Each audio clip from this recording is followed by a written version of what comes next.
De Norberto Bobbio, Teoría General del Derecho, parte segunda capítulo 1, de la norma jurídica al ordenamiento jurídico.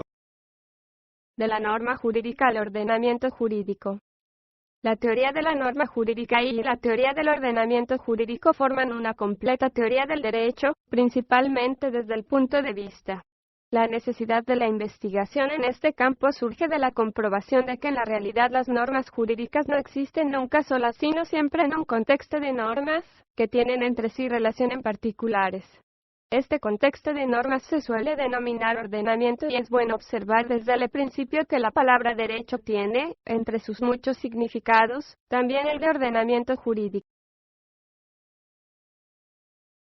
En otros términos, se puede decir que los problemas generales del derecho han sido estudiados tradicionalmente desde el punto de vista de la norma jurídica, considerada como un todo autónomo, en lugar de analizarlos desde el punto de vista que comprende.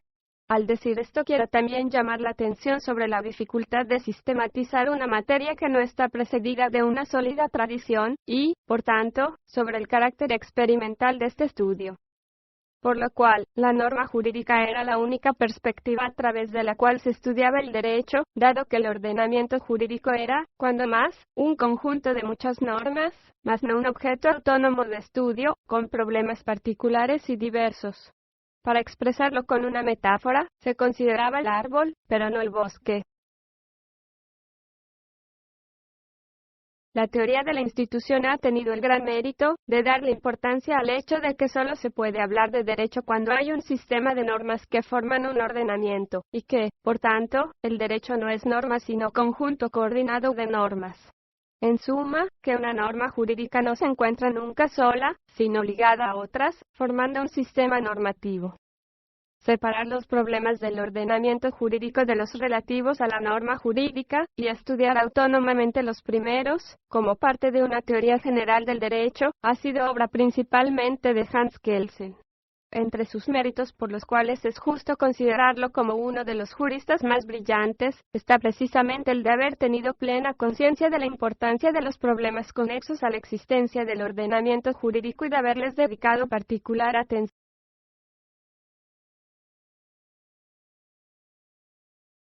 El ordenamiento jurídico y definiciones del derecho. La teoría del ordenamiento jurídico constituye una integración de la teoría de la norma jurídica. Para resumir brevemente dichos resultados, digamos que no ha sido posible definir el derecho colocándonos en el punto de vista de la norma jurídica, considerada aisladamente. Hemos tenido que ampliar nuestro horizonte hasta abarcar la consideración del modo como una determinada norma es eficaz por una compleja organización que determina la naturaleza y entidad de las sanciones, las personas que deben aplicarlas y su ejecución. Esta compleja organización es el producto de un ordenamiento jurídico, lo que significa entonces que una definición satisfactoria del derecho es solo posible desde el punto de vista del ordenamiento jurídico. Los criterios que se han adoptado para encontrar una definición del derecho tomando como base la norma jurídica, o han sido de tal clase que de ellos no se ha podido extraer ningún elemento característico de la norma jurídica respecto de otras categorías de normas, como las morales o las sociales, y que, por tanto, conducían a un callejón sin salida. Las tentativas propuestas para caracterizar el derecho mediante alguno de los elementos de la norma jurídica se consideran principalmente 4 criterios: 1 criterio formal, 2 criterio material, 3 criterio del sujeto que crea la norma, y 4 criterio del sujeto al cual se destina la norma. El criterio formal es aquel en el cual se cree poder definir lo que es derecho mediante algún elemento estructural de las normas que se suelen denominar jurídicas. Hemos visto que, respecto de la estructura, las normas pueden catalogarse como positivas o negativas, categóricas o hipotéticas, y generales abstractas o individuales concretas. La segunda categoría admite que en un sistema normativo hay normas hipotéticas, y que pueden presentar estas dos formas. Si deseas A, debes B, según la teoría de la norma técnica o de las reglas finalistas. Si es A, debe ser B, donde, según algunos, A es el hecho jurídico y B la consecuencia jurídica, teoría juicio de cualificación, y, según otros, A es el ilícito y B la sanción, teoría de la norma como juicio hipotético de Kelsen.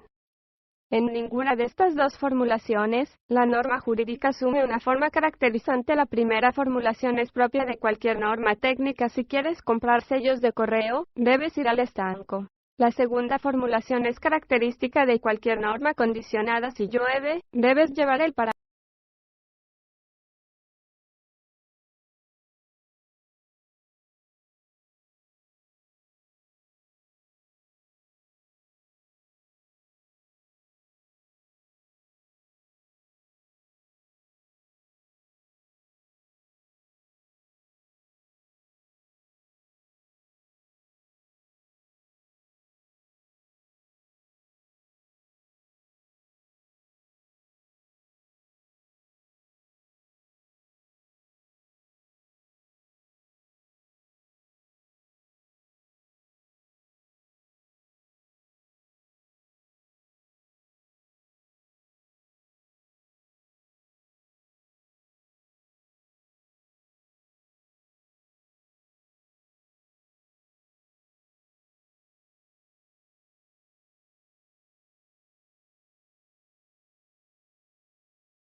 Cuando hablamos del criterio del sujeto el cual crea la norma, hacemos referencia a la teoría que considera jurídicas aquellas normas impuestas por el poder soberano, entendiéndose por poder soberano el poder sobre el cual no hay, en un determinado grupo social, ningún poder superior, y que, como tal, conserva el monopolio de la fuerza. Quien puede ejercer la fuerza para hacer eficaz la norma, es precisamente el poder soberano que tiene el monopolio del ejercicio de la fuerza. Por consiguiente, la teoría del derecho como regla coactiva y la teoría del derecho como emanación del poder soberano llegan a la misma conclusión. El poder soberano y ordenamiento jurídico son dos conceptos mutuamente relacionados y, por tanto, cuando el derecho se define con el concepto de soberanía, lo que está en primer lugar no es la norma individual sino el ordenamiento. Decir que la norma jurídica es la norma dictada por el poder soberano, equivale a decir que norma jurídica es aquella que forma parte de un ordenamiento determinado.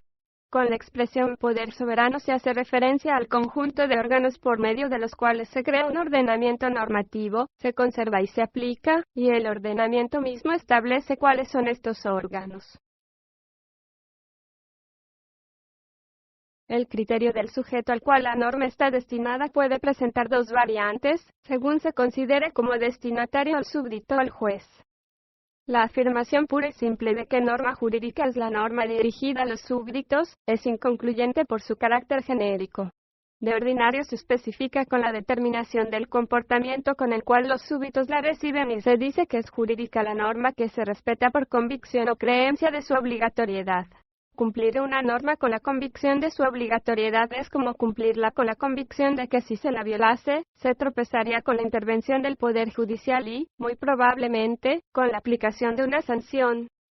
La segunda variante del criterio del destinatario es aquella según la cual las normas jurídicas son normas destinadas al juez. Es claro que una definición de este género significa cualquier cosa si no se define la noción de juez. ¿Qué es el juez? ¿Qué se entiende por juez? Una definición de juez no se puede dar sin ampliar la visión a todo el ordenamiento. Se dirá que el juez es aquel a quien una norma del ordenamiento atribuye el poder y el deber de determinar si hay razón o culpa, y establecer, si es posible, la ejecución de una sanción.